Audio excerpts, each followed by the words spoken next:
Michael Schumacher. The name alone evokes images of speed, precision, and unparalleled dominance in the world of Formula One. Born in a humble German town, his destiny was written not in the stars, but on the asphalt. From the tender age of 4, Schumacher's life revolved around the roar of engines and the thrill of karting. His raw talent was undeniable, a force of nature that left seasoned veterans in its wake. Schumacher's meteoric rise through the ranks was nothing short of extraordinary. He wasn't just racing, he was rewriting the rulebook. His natural ability was evident, but it was his unwavering dedication, his relentless pursuit of perfection, that set him apart. It was this potent combination that caught the eye of Formula One scouts, and in 1991, the world held its breath as a young Michael Schumacher took his place on the starting grid.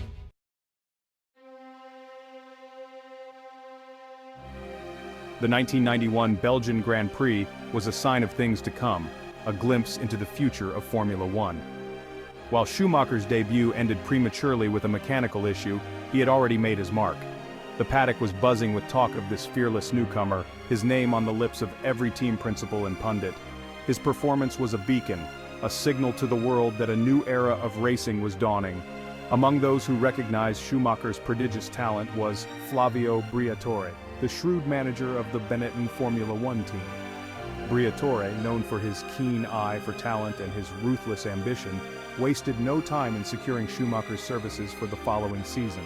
It was a partnership that would change the face of Formula One, propelling both driver and team to unprecedented heights of success.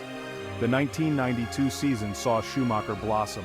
He quickly established himself as a force to be reckoned with, his aggressive driving style and unwavering will to win, earning him both admiration and controversy.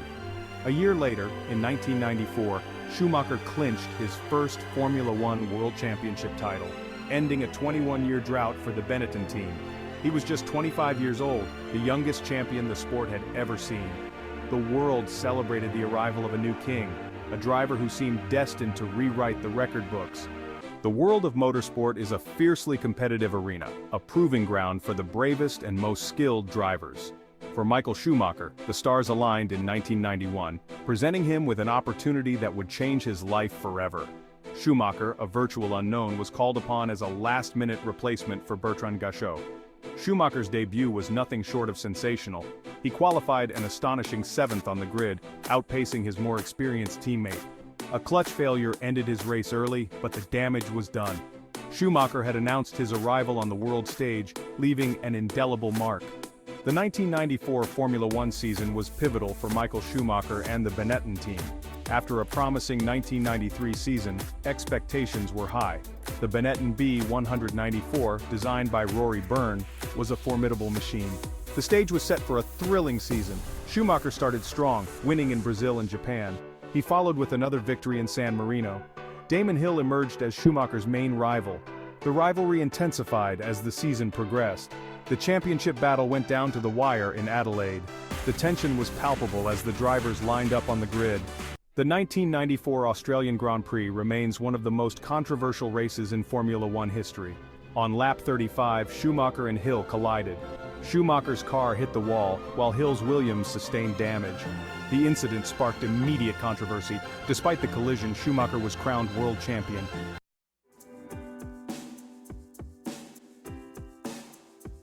The 1996 Formula One season marked a seismic shift in the sport's landscape.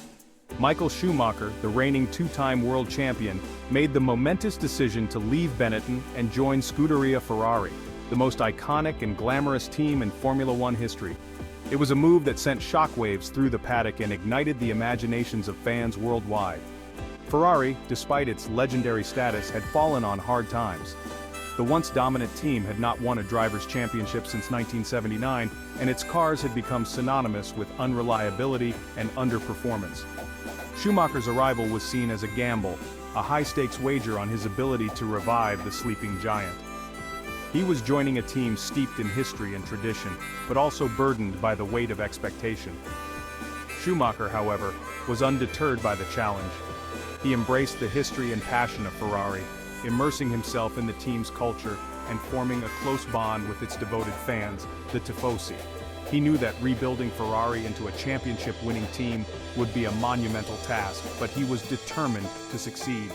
His arrival at Maranello Ferrari's headquarters brought a renewed sense of purpose and optimism. Schumacher's work ethic was legendary. He spent countless hours with his engineers, poring over data, analyzing every aspect of the car's performance and pushing his team to the limit. He demanded perfection, not just from himself, but from everyone around him.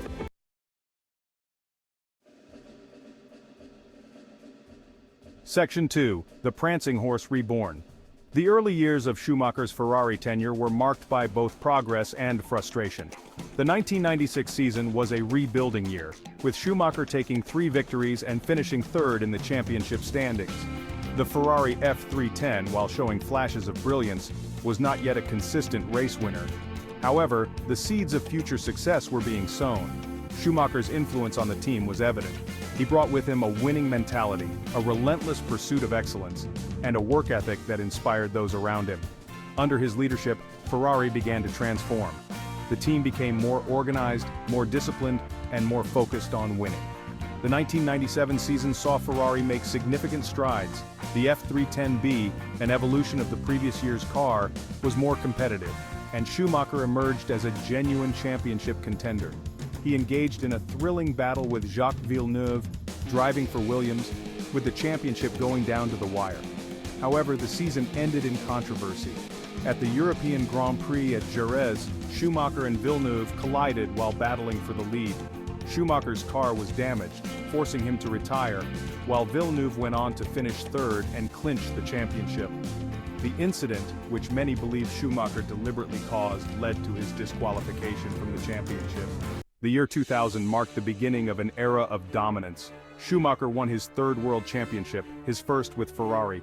It sparked wild celebrations among the tifosi. The Ferrari F1 was the class of the field. Schumacher drove it with a mastery that few could match. Section 4. The Price of Dominance. From 2001 to 2004, Schumacher and Ferrari were unstoppable, winning 5 consecutive championships.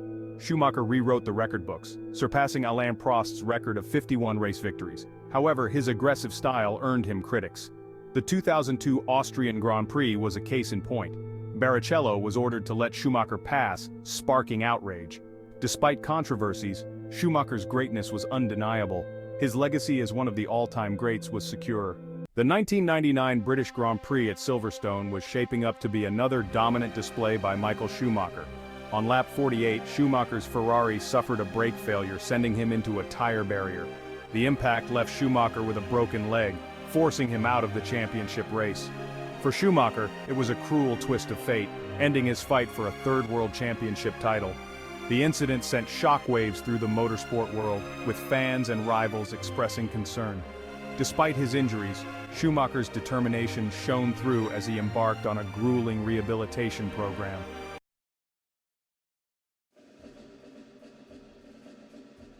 The year 2000 saw Michael Schumacher return to Formula One with a vengeance. Fully recovered from his injuries, he was more determined than ever to reclaim his crown. The Ferrari F1 designed by the legendary Rory Byrne, was a formidable machine. The season began with a tense battle between Schumacher and Mika Häkkinen. The two drivers traded victories, pushing each other to the limit. However, as the season progressed, Schumacher and Ferrari began to assert their dominance. Schumacher's driving that year was a masterclass in racecraft. He was consistently fast, rarely putting a wheel wrong. He won 9 races that season, including a memorable victory at the Japanese Grand Prix. The victory was a testament to Schumacher's unwavering will to win. He had silenced his critics and etched his name into the annals of Formula One history. He was back on top of the world, the undisputed king of Formula One.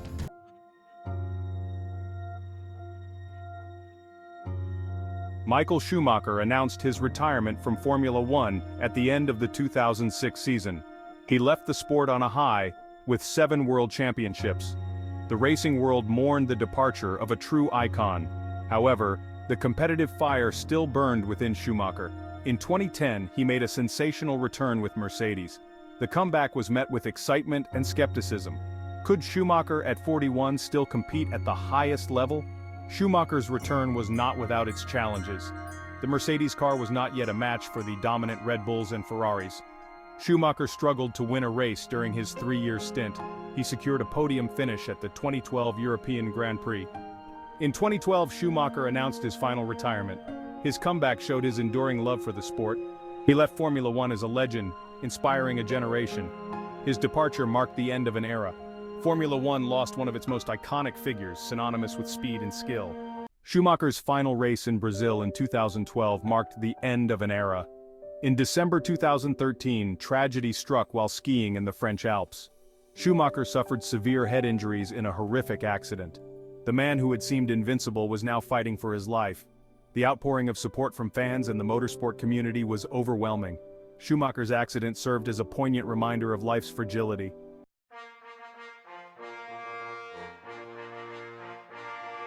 Michael Schumacher's legacy is a complex tapestry of triumph, controversy, and dedication. He polarized opinion, inspiring both adoration and criticism. His aggressive style blurred sportsmanship lines, but his impact is undeniable. 7 world championships, 91 victories, countless records. His legacy lies in the mark he left on Formula One, inspiring a generation of drivers, including Hamilton, Vettel, and Alonso. Schumacher's name continues to resonate in the sport. A true icon of Formula One, his impact will be felt for generations.